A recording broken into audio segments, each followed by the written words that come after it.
ദൈവത്തിന് മഹത്വം. നമ്മുടെ പ്രതിദിന ആഹാരം ജനുവരി 7. നീ ആരാണ് കർത്താവേ? നീ ആരാകുന്നു കർത്താവേ? ശൗൽ ചോദിച്ചു. പ്രവർത്തികളുടെ പുസ്തകം 9-ാം അധ്യായം 5-ാം വാക്യം.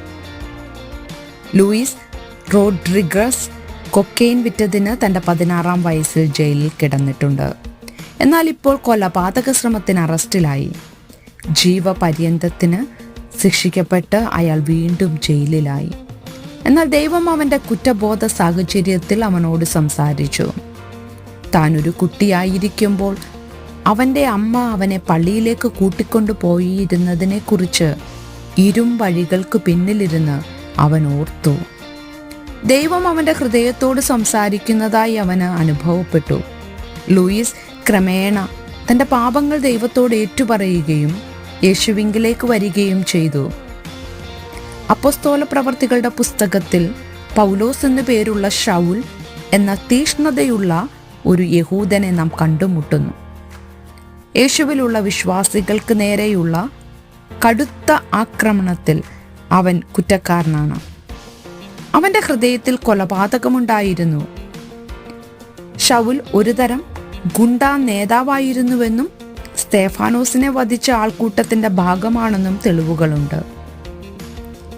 എന്നാൽ ദൈവം അക്ഷരാർത്ഥത്തിൽ ശൗലിന്റെ കുറ്റകരമായ സാഹചര്യങ്ങളെക്കുറിച്ച് സംസാരിച്ചു. ശൗൽ ദമാസ്കോസിലേക്ക് പോകുന്ന തെരുവിൽ വെച്ച് ആകാശത്തു നിന്നൊരു വെളിച്ചം ശൗലിന്റെ ചുറ്റും മിന്നി.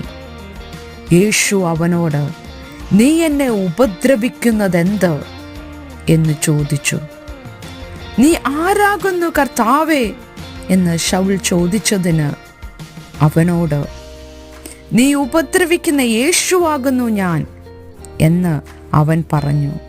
അത് ശൗലിൻ്റെ ജീവിതത്തിൻ്റെ പുതിയ തുടക്കമായിരുന്നു. ശൗൽ യേശുവിൻ്റെ അടുക്കൽ വന്നു.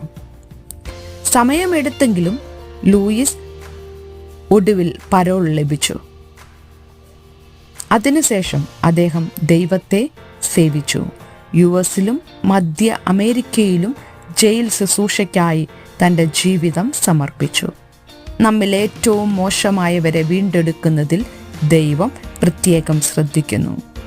അവൻ നമ്മുടെ ഹൃദയങ്ങളെ തന്നിലേക്ക് വലിച്ചടുപ്പിക്കുകയും നമ്മുടെ കുറ്റബോധം നിറഞ്ഞ ജീവിത സാഹചര്യങ്ങളിൽ സംസാരിക്കുകയും ചെയ്യുന്നു. ഒരു പക്ഷേ നമ്മുടെ പാപങ്ങളെക്കുറിച്ച് അനുതപിച്ച് യേശുവിൻ്റെ അടുക്കൽ വരാനുള്ള സമയമാണിത്. ചിന്തിക്കുക, എന്തു കുറ്റബോധമാണ് താങ്കൾ അനുഭവിക്കുന്നത് അല്ലെങ്കിൽ അനുഭവിച്ചിട്ടുള്ളത്? ദൈവം താങ്കളെ വിളിക്കുന്നു എന്നും തന്നിലേക്ക് തന്നെ മടക്കി വരുത്തുകയാണെന്നും താങ്കൾ എങ്ങനെയാണ് തിരിച്ചറിയുന്നത്? ദൈവത്തിന് മഹത്വം.